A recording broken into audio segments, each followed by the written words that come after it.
I, like many of you, are really looking forward to this conversation with the brilliant legal scholar, Professor Richard Thompson Ford, a perfect conductor for our journey today through the affirmative action landscape. Professor Ford hails from the class of 1988 and is currently the George E. Osborne Professor of Law. He's an expert on civil rights and anti-discrimination law, and his work intersects critical theory and law. He focuses on the social and legal conflicts surrounding claims of discrimination, the causes and effects of racial segregation, and on the use of territorial boundaries as instruments of social regulation. Professor Ford has written for the Washington Post, San Francisco Chronicle, Christian Science Monitor, the Chronicle of Higher Education, and for Slate. He's the author of several books, including 2 that were recognized as notable books of the year by the New York Times, and he has appeared on national radio and television programs. He grew up in the San Joaquin Valley and came to the Bay Area to attend college at Stanford. Many years after high school, he met up with an old classmate in San Francisco, and they are now married with 2 kids. So please join me in welcoming Professor Richard Ford. Thank you so much for that introduction, Bacardi. It's great to be here. Thank you so much. So let's just get started here. It seems to me that the 14th Amendment is probably as good a place as any to kind of start as we think about it as both the source for the rise and demise of affirmative action that we are all probably expecting. Can you just lay the historical groundwork? How did we get here? What led to institutions to even identify the need for affirmative action? And what's this controversy?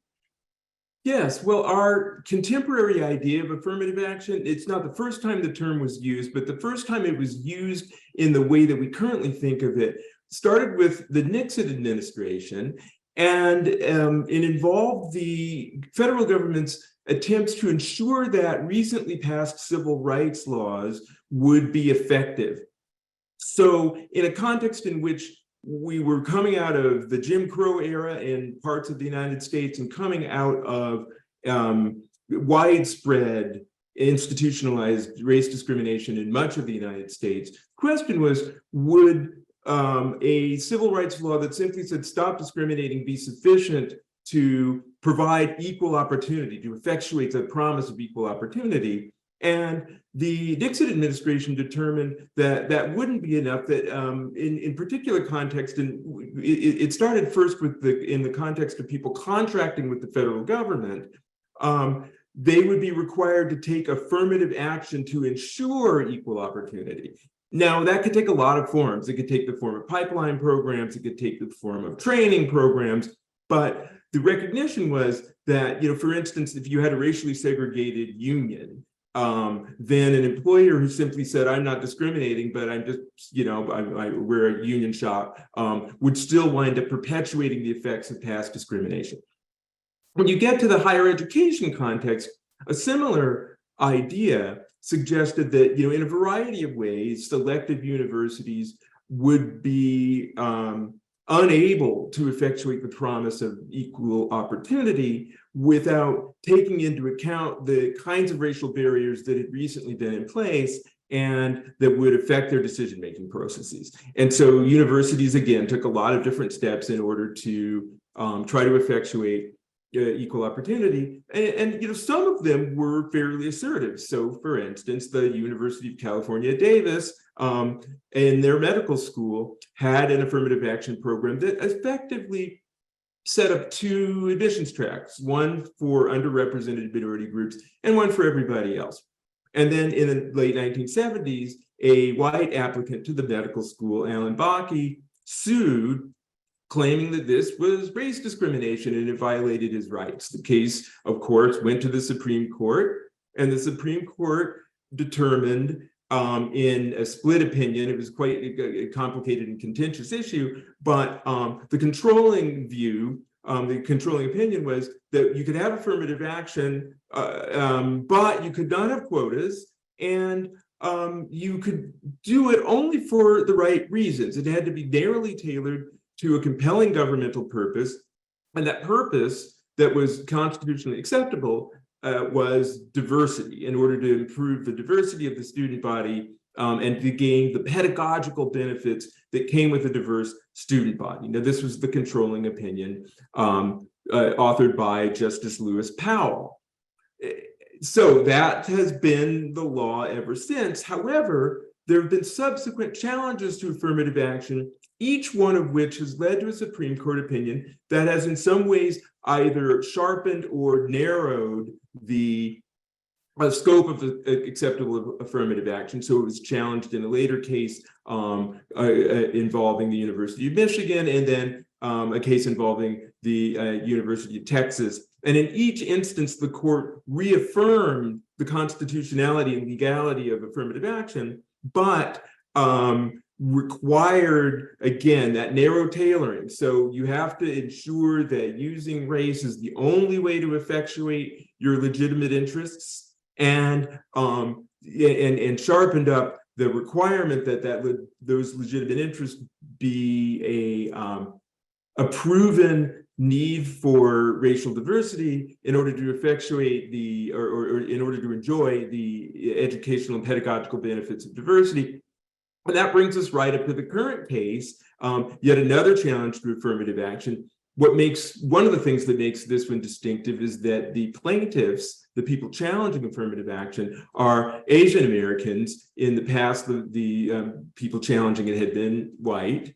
And so their claims take on a somewhat different character in terms of the claim that the university is discriminating against them, but in other ways, the challenge is quite similar to those that have been brought in the past.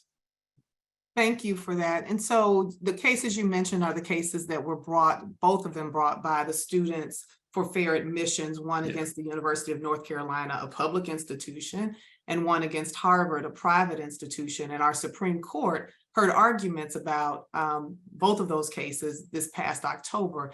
Let's just hear a little bit from the justices themselves before you delve into what's really at stake here in these cases. Says we're going to give a plus to descendants of slaves. Is that race neutral or not? I think descendants of slaves is a very difficult question because it's so highly correlated with race in the history of our country. I'm not sure that any college has proposed that kind of a preference. Well, I know we have to think forward about what will happen if you prevail in this case, and that seems a potential, so I'm curious about your answer to that question. Simulations, every one of them. So did the district court. And in every one of them, white representation stayed the same or went up. And some minority groups increased, but others did not. Blacks decreased in every one of your simulations. The district court also looked at your simulations and found that each and every one of them had fatal statistical flaws. Is that the rule that you're advocating, that in the context of a holistic review process, the university can take into account and value all of the other background and personal characteristics of other applicants, but they can't value race. What I'm worried about is that that seems to me to have the potential of causing more of an equal protection problem than it's actually solving. And the reason why I get to that possible conclusion is thinking about two applicants who would like to have their family backgrounds credited in this applications process, and I'm hoping to get your reaction to this hypothetical. The first applicant says, I'm from North Carolina. My family has been in this area for generations, since before the Civil War, and I would like you to know that I will be the 5th generation to graduate from the University of North Carolina. I now have that opportunity to do that, and given my family background, it's important to me that I get to attend this university. I want to honor my family's legacy by going to this school. The second applicant says, I'm from North Carolina. My family's been in this area for generations, since before the Civil War, but they were slaves and never had a chance to attend this venerable institution.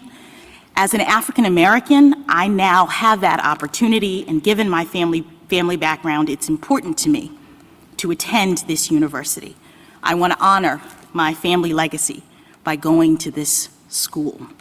Now, as I understand your no race conscious admissions rule, these two applicants would have a dramatically different opportunity to tell their family stories and to have them count. The first applicant would be able to have his family background considered and valued by the institution as a part of its consideration of whether or not to admit him, while the second one wouldn't be able to, because his story is in many ways bound up with his race and with the race of his ancestors. So I want to know, based on how your rule would likely play out in scenarios like that, why excluding consideration of race in a situation in which the person is not saying that his race is something that has impacted him in a negative way. He just wants to have it honored, just like the other person has their personal background, family story honored. Why is telling him no not an equal protection violation? Mr. Park, I've heard the word diversity quite a few times, and I don't have a clue what it means. Given me the educational benefits. I didn't go to racially diverse schools, but there were educational benefits. And I'd like you to tell me expressly, when a parent sends a kid to college, that they don't necessarily send them there to have fun or feel good or anything like that. They send them there to learn physics or chemistry or whatever they're studying. So tell me what the educational benefits are. And say that the program will ever end. Your position is that race matters because it's necessary for diversity, which is necessary for the sort of education you want. It's not going to stop mattering at some particular point. You're always going to have to look at race because you say race matters to give us the necessary diversity. So that was initially Justice Kavanaugh, who was asking about, can there be a preference for descendants of slaves? Justice Sotomayor, who was noting that the models that were put forth by the students showed a decline of Black students in every model that they put forth. Justice Brown Jackson, who laid out a pretty powerful example of how this might be creating more equal protection problems for historically disadvantaged groups, and particularly Black students, who can't put forth in their application or have considered in their application their experiences because they are tied into race. And Justice Thomas, who doesn't have a clue about diversity and is trying to figure out why it matters. And then Justice Alito, who says, well, if diversity is our justification, that justification will never end. And that all ties nicely into, some of the things that you've written about. So can you first tell us, what are these justifications that we have seen for affirmative action, and frame for us what is it that the justices are responding to here, the two sides of this debate? Yes, well, so after Baki, one of the things that happened was Baki determined that a university could use race, but only as part of a holistic admissions process. So you couldn't have a quota and you couldn't have two separate admissions tracks the way the University of California did, but you could consider race as part of evaluating the entire applicant, and you could do so in order to further the pedagogical benefits of diversity. So that's what Clarence Thomas is asking about, because if the diversity rationale doesn't make sense, then the constitutionality of affirmative action collapses. It's based on the idea that there's this benefit of educational diversity. Now, the argument that had been made historically was, well, diversity provides a benefit in a whole number of ways. It's good for students to be exposed to people of different backgrounds. Among those different backgrounds, race is salient in the United States. It's important. You'll learn more in your typical political science class, your typical law class, if the conversations that happen in the classroom, in the seminar room, or in the dorms are conversations that include a significant number of people from a variety of backgrounds in the US. And so in that sense, the Harvard, the argument that Harvard University made way back in Baki was that we consider geographic diversity because we think it's important not only to have people from Boston and New York and Los Angeles, but also people from the American heartland, from states like Alaska that may be underrepresented. We consider diversity of many aspects of people's backgrounds. And racial diversity is one of those types of diversity. We care about it for the same reasons we care about these other types of diversity.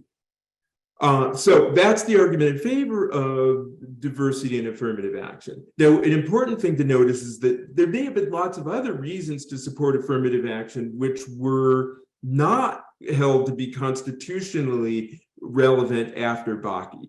So there were a lot of rationales for affirmative action that are kind of off the table after Baki, and diversity is the one that remains as sufficiently compelling in the view of the court to justify the extraordinary use, what the court sees as the extraordinary exception that allows for the use of race.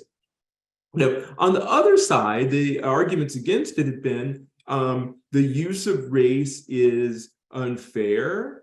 It violates our commitments to equality, that what the Equal Protection Clause ought to stand for is the proposition that the state cannot consider race in any of its decisions, principle of colorblindness, a principle against racial classifications.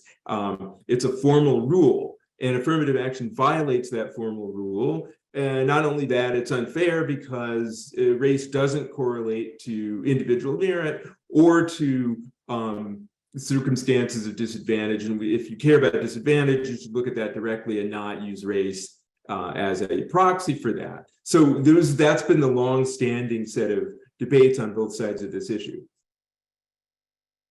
And what is expected as the outcome here? I think part of this has been teed up for a while, and we now have the court that has a certain composition. Can you just tell us what's the expectation sometime later in June or July? Well, I think most people expect that this time the court will invalidate affirmative action, that it will hold that the use of race is unconstitutional. And they think that because if you look at the opinions of the justices currently on the Supreme Court, there are several where we know their opinions. We know, for instance, that Clarence Thomas opposes affirmative action and has since he was appointed to the bench. It's very clear that Chief Justice John Roberts opposes affirmative action. He very famously said in a case involving school desegregation, the way to stop discrimination on the basis of race is to stop discriminating on the basis of race. And we're fairly certain about the views of several of the more recently appointed justices, like, for instance, Justice Alito. So that's the expectation. The question is, how far do they go? So one of the things we noticed in the oral arguments was they're trying to figure out, well, if we say you can't consider race, what does that mean? It's not as simple as it may initially sound. Can you, for instance, consider someone who's the descendant of American slaves? Is that race or not? That's an open question. Can you consider, for instance, someone's experience in overcoming racism and racial obstacles? Is that race per se? Or is that simply a description of an obstacle that someone's overcome that a university might care about in the same way they might care if the person overcame conditions of poverty or an abusive family or any number of other obstacles that it may be impressive that they overcame? The Supreme Court is struggling with these types of questions. And so there's a big open question as to whether you can consider those things. Justice Jackson's comment was quite poignant because it suggests that, well, if you say the university can't consider race, are they required to, for instance, redact comments in a personal statement that refer to race? Are we going to go that far? And if so, that would seem to put at a disadvantage someone for whom race is an important part of their daily experience and their sense of self, while not putting other people at that disadvantage who, for whom race is not essential. So those are all open questions, and it's hard to say what the court's going to do with respect to those. So we also have public institution and a private institution, do you think this will be one opinion? Will it be the same outcome irrespective of what kind of institution it is? Most people expect that it'll be the same opinion regardless, because that's been true since Baki. So in the Baki case, it involved a public institution, but because the Civil Rights Act applies roughly the same principle, or in this case, the identical principle, to private institutions that receive federal funding, one expects the same outcome. And indeed, in Baki, private institutions such as Harvard filed amicus briefs because they expected to be governed by the decision that the Supreme Court hands down. So we think the same thing will be true here. Now, one of the things that we didn't play all of the really powerful clips from the justices. We just wanted to give a nice taste across the board. One of the questions, though, that Justice Sotomayor asked in oral argument is around what is the obligation of a higher ed institution? Isn't this the pipeline that leads to societal leadership? Should there be some obligation to ensure that the body is diverse? Not merely for the sake of diversity, but for the sake of living in a pluralistic America. Can you kind of parse through, and I know you write about this, what are those differences and how do they play legally in terms of whether you're justifying based on diversity or whether you feel you have some obligation to right historical or current wrongs? Yes, well, since Baki, the diversity rationale has been, in the view of most legal commentators, the only constitutionally permissible rationale. So a compelling governmental interest in the pedagogical benefits of diversity passes constitutional muster.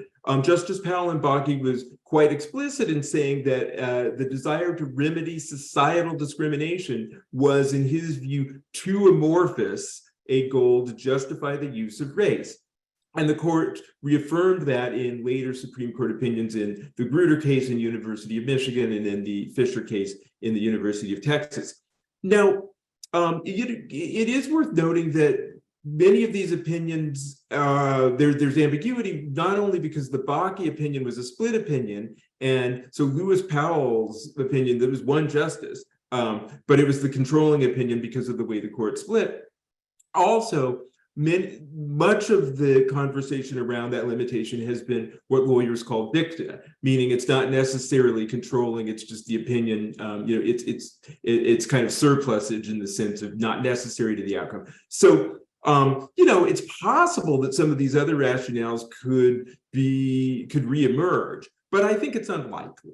And so we're back to diversity, and the university's desire, for instance, to remedy its own discrimination may be constitutionally permissible. Its desire to avoid becoming what lawyers call a passive participant in discrimination elsewhere in society, that might be permissible. Universities usually haven't argued this because they've rested on the diversity rationale, but those might reemerge. But a desire to remedy societal discrimination almost certainly won't be a constitutionally acceptable basis.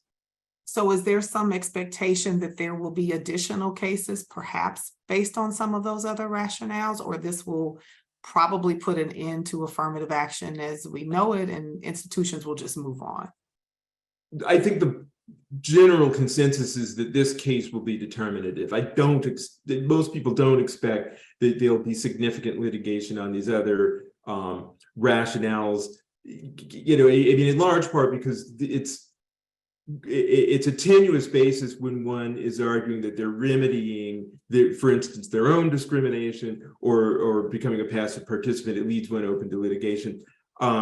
And the diversity rationale has become so central for so long that to have that, if that were in fact invalidated, I suspect that will be controlling. And the question will be how one works around the, what we expect would be a limitation that would not allow the use of race per se. But again, what does that mean? Can you talk about racial experiences? Can you talk about racial discrimination? That's an open question. And have we seen models where that plays out if we rely on, well, let me just ask you this question. So if affirmative action presumptively is no more, what do institutions do if they still value diversity, or if they value creating pipelines, or what other kinds of criteria might they rely on to create, which even the students argue is a valuable principle, diversity of thought, diversity of economics, diversity of geography? What do they do to ensure that the numbers don't just plummet and they end up with homogeneous looking student bodies? Well, there's several things that they can do. It's not at all clear that the use of race, for instance, for pipelines and other types of recruiting would be affected by a prohibition of affirmative action. So those programs, I certainly hope, would remain viable. In addition, and this may be the most important one, if you go back to the original meaning of affirmative action and its original use, it was designed to correct for the discriminatory effect of other selection criteria. So a re-examination of the selection criteria that are giving you those depressed numbers in the first place, that doesn't violate any version of the Equal Protection Clause. In other words, if you think that, for instance, we are putting too much emphasis on admissions preferences for wealthy donors, or for children of alumni, or for people who play relatively elite sports that are only open to members of the upper classes, you can re-examine all of those criteria in order to try to improve your numbers. And many of the justices who are opposed to affirmative action pointed this out. They pressed this point pretty forcefully that, well, look, you've got a preference for lacrosse players. You don't have to have that. If that's leading you to have racially skewed numbers, you could re-examine that rather than have affirmative action. So all of those things presumably are on the table. And even some institutions we've seen have already stopped taking SATs or ACT scores. Yes. In response to sort of the expected outcome, or for other reasons, because they recognize there may be some bias. So I guess one question is what can other institutions like, or how might this impact K through 12 schools, community colleges, nonprofits, as they are feeding into colleges, and will this have broader impact beyond colleges? Well, it will, to the extent that a prohibition of the use of race based on the 14th Amendment and the Civil Rights Act would apply to a wide range of other institutions. It would suggest a shift in equal protection analysis generally that would prohibit the use of race across the board in all of the institutions that are governed either by the 14th Amendment or by the relevant provisions of civil rights law that use a parallel legal analysis. And it sounds like, too, we may be shifting definitions of what is merit. Is there some objective merit that we should make sure we're holding on to? Is this fair game? What does merit mean in this post-affirmative action world? Well, the question of merit is a really interesting one, because a lot of people imagine that invalidating an affirmative action will somehow require universities to consider only merit. But there's nothing in the legal framework that requires that. It's the legal questions only the extent to which race can be used as an admissions criteria. Whether what we mean by merit is highly contested. So selective universities would argue quite strenuously that grades and test scores do not by themselves indicate merit, that merit is is determined by a range of factors that might include grades and test scores and a whole lot of other things.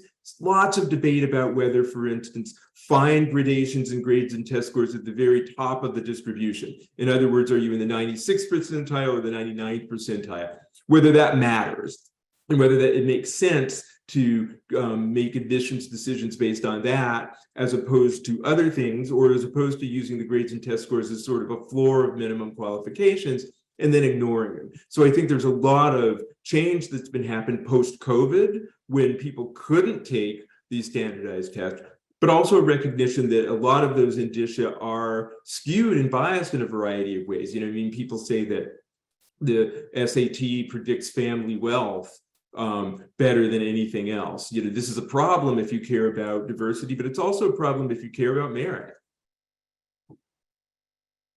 And one of the other points that came up during oral argument was, well, you know, what happens if the numbers just plummet? And are we expecting to see changes? We got some history though. I think Prop 209 in California has laid some groundwork. We also heard an argument that there were 9 states that currently ban the use of any race-based criteria. What's the expectation as to what might actually happen? Well, yes, I mean, Proposition 209 is a good example because right after Proposition 209, the numbers for Black and Latinx students definitely did plummet.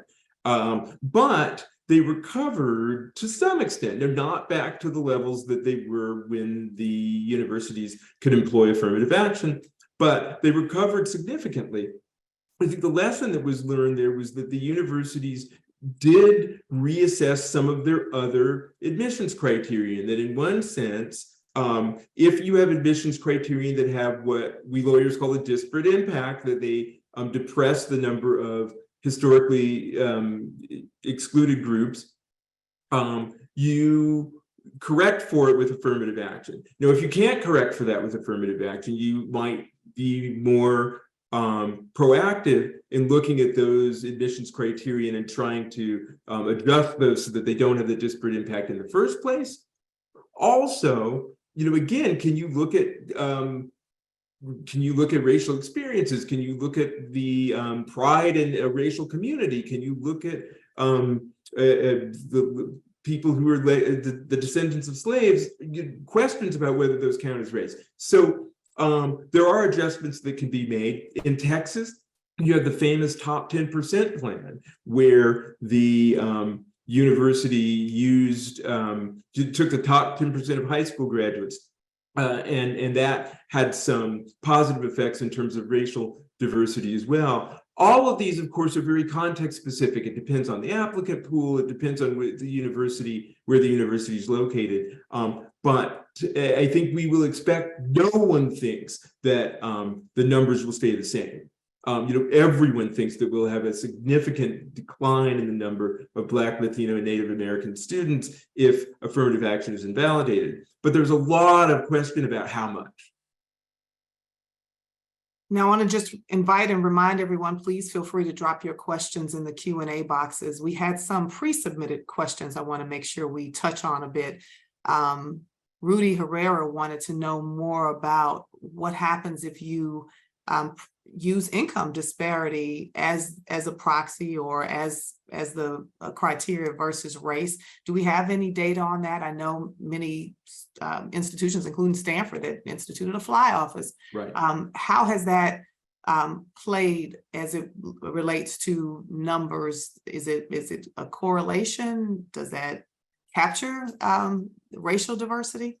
Well, it doesn't capture racial diversity. I think the focus on first generation and low income students has been a very important and positive development in its own right. But it's not a substitute for a focus on the specific experiences of race. And you know, and this came up in Judge Sotomayor's comment during the oral arguments that we listened to, that when she said, you know, all of the simulations that you run have shown a significant decline in the Blacks and Latino students admitted, those simulations involved using things like income. So it's not going to be a substitute for affirmative action, but I think, you know, it's definitely a good thing in its own right. And let me throw in another question here from our pre-submitted questions. One question from Kenan Murphy Sierra is, what's at stake when Black, Native, Latinx, and underrepresented students and alumni don't see themselves and don't have their deserved place in higher education and in some workplaces? what advice would you give to alumni or students from these kinds of backgrounds who may face questions about their self-worth and validity of their own merit from both themselves and others? Wow, that's a really important question, and there's a lot packed into it. So in terms of what's at stake, one place we could see very clearly that a lot of people understand that there's a lot at stake about in terms of how institutions function in a racially diverse society. The amicus brief submitted in all of these affirmative action cases that we've been describing came from not just universities, but from Fortune 500 companies, from the US military, from a wide range of institutions that all agreed that having a racially diverse workforce, racially diverse leadership was vitally important in a racially diverse society. So there is a lot at stake there, and it is an issue when we have the institutions that serve as the gateways to opportunity in business, in politics, in influential positions in society, if those institutions are not diverse. Now, in terms of what one should say to students of color, I think this is a vitally important question. And one thing to focus on is to say that your self-worth is not determined by an admissions process that is governed by changing composition of the Supreme Court. Essentially, and it would be really important for students not to feel that. Now, I think no student should feel that their self-worth is determined by any university admissions process, but there's a tendency and a very unhealthy tendency for people to see the admissions processes as somehow a reflection of intrinsic worth. And I hope we could move away from that regardless of what happens with affirmative action. Now we have Monica Hinestroza and Cynthia Gomez asking similar questions about those who value affirmative action and want to keep it in place, or for states in particular who value diversity in education. Will there be room, do you think, after these decisions for states to continue to try to press those values? Or is there anything that individuals or institutions can do if they want to try to maintain affirmative action? Well, there won't be much one can do to maintain affirmative action in its current form if the Supreme Court invalidates it. But there'll be lots of things that people can do to maintain the values. First of all, and I think this is most important, the Supreme Court doesn't have control over your sense of justice or mine unless we give that power to them. It's one thing for the Supreme Court to say you have to obey this particular legal rule, but it's quite another to say what we say determines your sense of justice. And I think we're in the United States in the habit of kind of handing over our view of justice to the courts. That's always been a mistake, but I think it's particularly clear that that's a mistake now. Now, having said that, again, there are lots of ways to look at the kinds of selection criterion that are leading to racially disparate outcomes in the first place and re-examine those. The Supreme Court may be able to say that you can't consider race per se, but it cannot say that you can't reassess selection criterion that are leading to a disparate impact. Now, that's a more complicated and harder thing to do, but now I would argue is the time to do that. And again, there's no reason that people can't, in their own view and in their own actions, continue to support the value of diversity, whether the Supreme Court says it's a constitutionally permissible justification for affirmative action or not. Great advice. From Nicole Stern, this is an interesting question about American Indians and Alaska Natives, and is asking, will preferential hiring of those groups remain legal, or admissions in this case, given that the American Indian tribes and Alaska Native corporations are governments or political entities, and a protected political class, not just a racial group? And can you suggest ways in which institutions, the industry, and others can protect this, given that Indian law, tribal Indian law takes precedence? Yes, no, the Native Americans are a distinctive category, and the Supreme Court in the past has been quite clear about that legal restrictions on the use of race have not been applied to federally recognized Native American nations. And so this would not affect the ability to have special programs directed at Native American, officially recognized Native American tribes. Now, when you move away from that to people who claim Native American ancestry, that might start to look more like race. We have Jay Conchola, who has more questions about the merit-based criteria for admissions. And has there been any research done, and what are the findings as to whether or not that's an effective way to admit students? If I understand the question, whether merit-based meaning grades and test scores, whether that's an effective way to admit students. But it depends on what you mean by effective. Certainly, grades and test scores are relevant to whether or not a student will be likely to be successful in a particular environment. No one doubts that. I think the question is whether or not grades and test scores exhaust the criterion of merit, and there's very broad consensus that they do not. So what's happened is the grades and test scores have become, in the minds of a lot of people in the public, synonymous with merit because they're objective, they're numerical, they're easy to measure. Whereas other aspects of individual merit are harder to measure, they're subjective. In addition, universities do share some responsibility for having exaggerated the importance of grades and test scores, in part because they are important criterion for the US News and World Report rankings.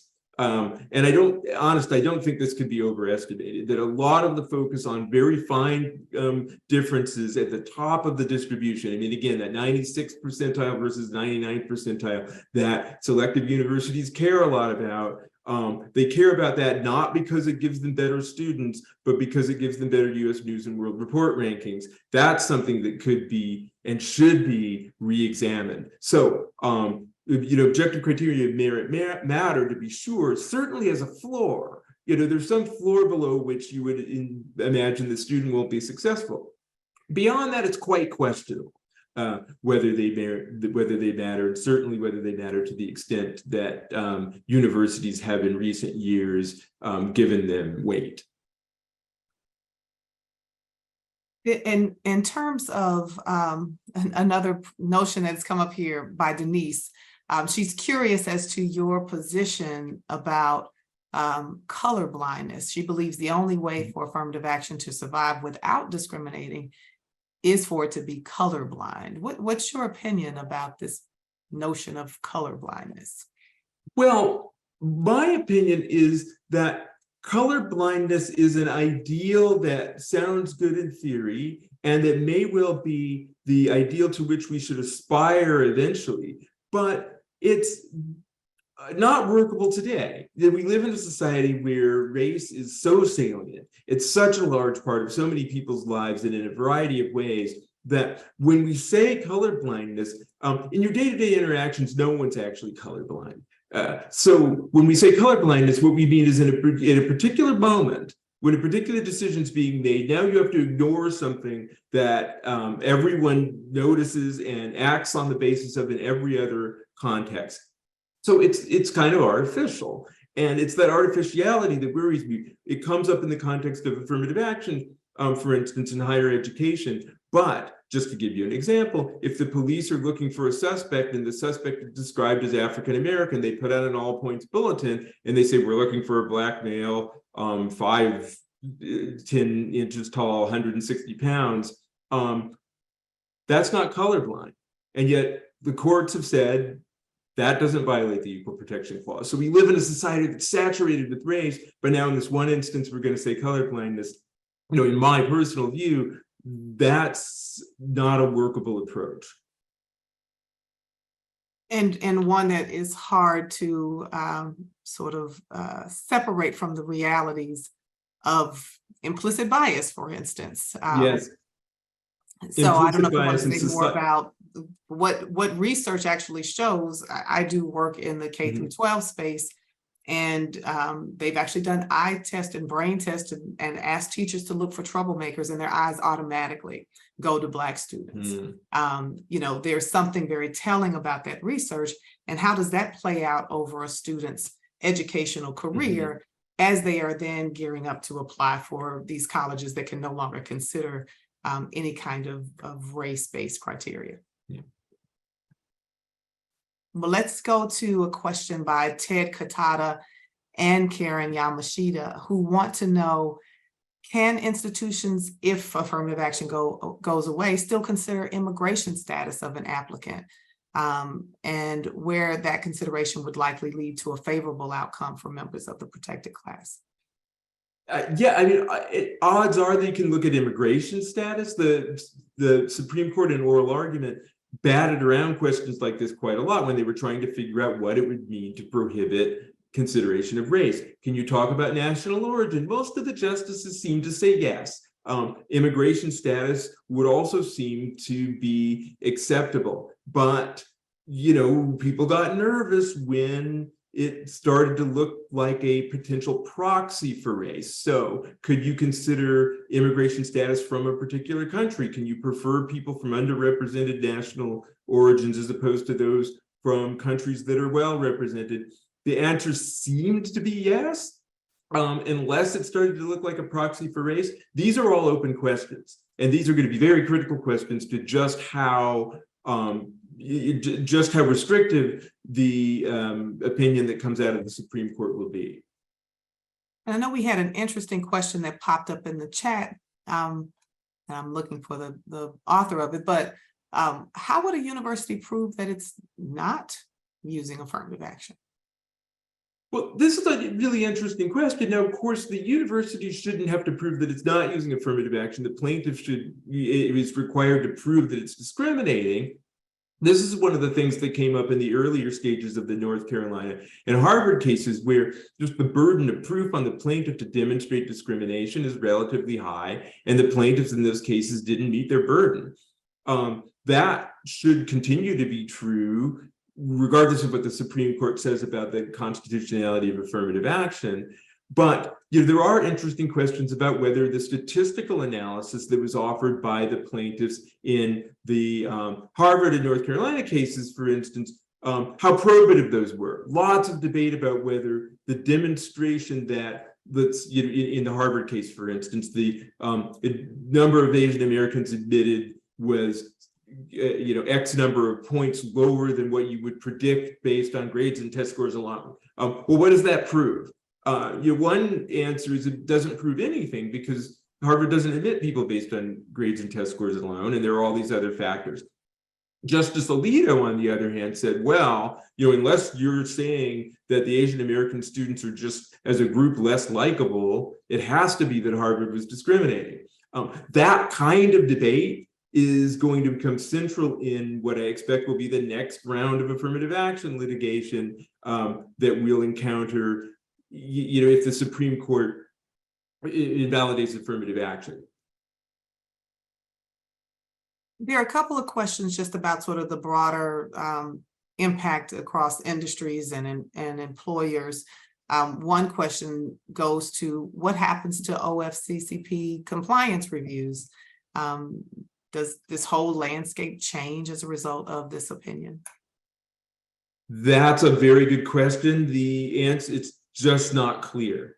It's not, that's going to depend on how the Supreme Court's opinion is specifically crafted, how broad their equal protection argument is, and whether or not it would extend to those types of things. I mean, it's possible in the strongest possible version of it that it would affect those kinds of criterion as well. I think most commentators imagine it won't be that far-reaching.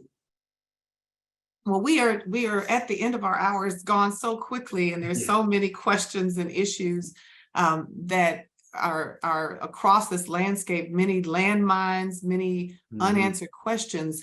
Can you maybe sum up sort of what are your takeaways from the arguments or what you've read in the literature around affirmative action as to, where do we go from here? What's likely coming next?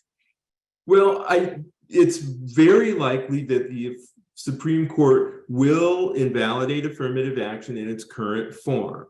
And there will be some holding that the university is prohibited from considering race per se. Beyond that, it's not clear.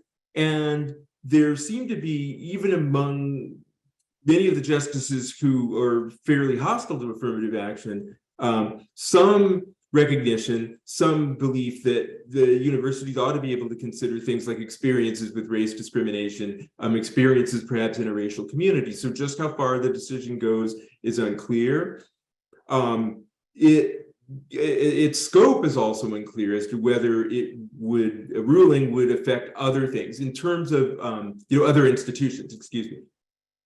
In terms of diversity in the corporate world, in terms of diversity in employment and things like that, most employers did not employ affirmative action in the form that universities do. And so their version of diversity-based hiring was not only much more holistic, but it's also much more ambiguous about the role that race plays, as opposed to just a variety of personal factors. And so it's not as clear that it will affect that kind of diversity hiring in the same way that it certainly will affect admissions in higher education. Well, I just want to thank you. This has been an incredibly rich conversation for me, and I'm sure all of our alumni and other guests who have joined us today. Indeed, quite enlightening to think about what is about to transpire. I know this will give everyone something to consider as you peruse and read carefully what we expect, I guess, would be probably hundreds of pages, or at least 100 pages of an opinion that will be forthcoming. And hopefully it will give people a lot more insight into the question and the complexities of this question. It is not a simple thing. It is not, something that is a black or white issue at all. It has a lot of shades of gray. And just want to thank you again for helping to illuminate that. Thank you so much. I really enjoyed our conversation today.